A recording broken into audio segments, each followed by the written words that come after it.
Good morning ছাত্ৰ ছাত্ৰীসকল। Good morning sir. আচ্ছা, তোমালোকক যে মই যোৱাকালি হোমৱৰ্ক কৰিবলৈ দিছিলোঁ, হোমৱৰ্ক কোনে কোনে কৰিলা?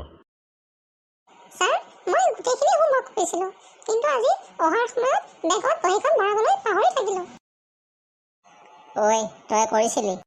নাই কৰা বে, বেয়া পিটন খাম আজি। সেইটো কেনেকৈ হ'ব? মইতো সেইটো মানি নল'ম। বিশ্বাস কৰক ছাৰ, মই গোটেইকেইটা হোমৱৰ্ক কৰিছিলোঁ। ছাৰ, ময়ো কৰিছিলোঁ, কিন্তু ময়ো বহীখন আনিব পাহৰি থাকিলোঁ। ছাৰ, মই কৰিছিলোঁ, বহীখনো আনিছিলোঁ, কিন্তু হেৰাই থাকিলে বাটতে। চুপ, মনে মনে থাক। তহঁতে চবেই মিছা কথা কৈছ। আজি তহঁতক কাণত ধৰাই আঁঠু কঢ়াই থ'ম। কি ভাবিছ তহঁতে? সদায় সদায় বদমাচিখিনি খালি তহঁতৰ।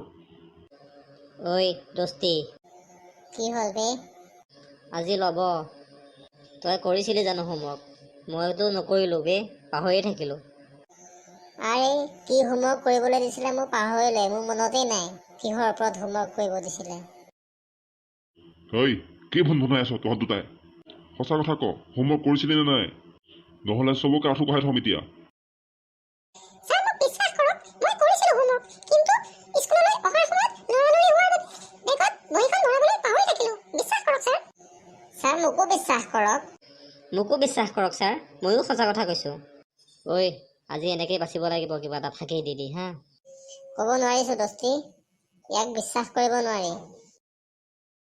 আচ্ছা, ঠিক আছে বাৰু। যদি তহঁতে কৰিছ হোমৱৰ্ক, মই এতিয়া প্ৰমাণ চাম।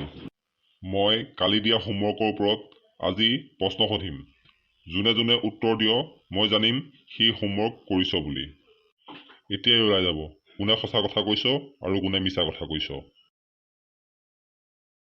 ঐ, মৰিলোঁ বে। শেষ, আজি শেষ। ঠিক আছে ছাৰ, আপুনি সুধিব পাৰে প্ৰশ্ন। এইজনী অলপ বেছি বে, এই চুলিকেইডাল ছিঙি পেলাও নেকি? হয় বে, এই মাথা ভাঙি দিম। চালা কুকুৰণী, তোৰ লগতে এতিয়া ফচি মৰিব লাগিব আমি। এই মুণ্ডটো ভাঙি দিওঁ নেকি বাৰু? একদম একদম মানে মাথা বেয়া হৈ যাব মোৰ এতিয়া। গুড, ভাল ছোৱালী। বাৰু কোৱাচোন, বৰ্তমান অসমৰ মুখ্যমন্ত্ৰীজনৰ নাম কি? ছাৰ, বৰ্তমান অসমৰ মুখ্যমন্ত্ৰীজনৰ নাম doctor Himanta Biswa Sarma. Good, very good, হৈছে শুদ্ধ উত্তৰ। এতিয়া ইয়াৰ পিছৰ প্ৰশ্নটো সুধিম। বৰ্তমান হৈ থকা কৰোণা ভাইৰাছ অৰ্থাৎ COVID-19 এই ৰোগবিধক সংক্ৰমণ হোৱাৰ পৰা কেনেদৰে বাধা দিব পাৰি? হে ভগৱান, ৰক্ষা কৰা। প্ৰভু, বচোৱা আজি। কিবা এটা কৰি বচোৱা প্ৰভু। কালিলৈ মই তোমাৰ মন্দিৰত দীঘলটি পৰি ধূপ জ্বলাই লৈ সেৱা কৰিম প্ৰভু। বচোৱা প্ৰভু। হে ভগৱান, ৰক্ষা কৰা। প্ৰভু, বচোৱা আজি। ঐ, কি হ'ব এতিয়া বে? ছাৰ, এনচাৰটো মই কৈছোঁ। ছাৰ, আমি কৰোণা ভাইৰাছৰ পৰা ৰক্ষা পাবলৈ হ'লে আমি হাত দুখন চাবোনেৰে ভালদৰে ধোৱা উচিত।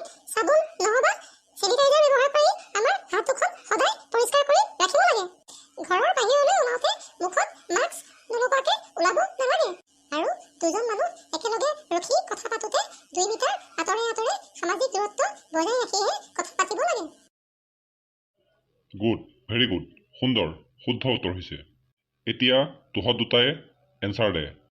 এই ভাইৰাছবিধ মানুহৰ গাত সংক্ৰমণ হোৱাৰ পাছত মানুহৰ কি কি বেমাৰৰ লক্ষণ দেখা দিয়ে?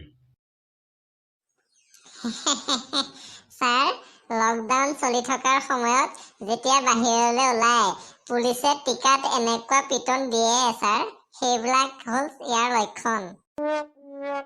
যেনে ছাৰ, ভেকুলী জাপ, উদ্ভহ, টীকাকৰণ, পিঠিত দীঘল দীঘল চাপ, এইবোৰেই ইয়াৰ লক্ষণ।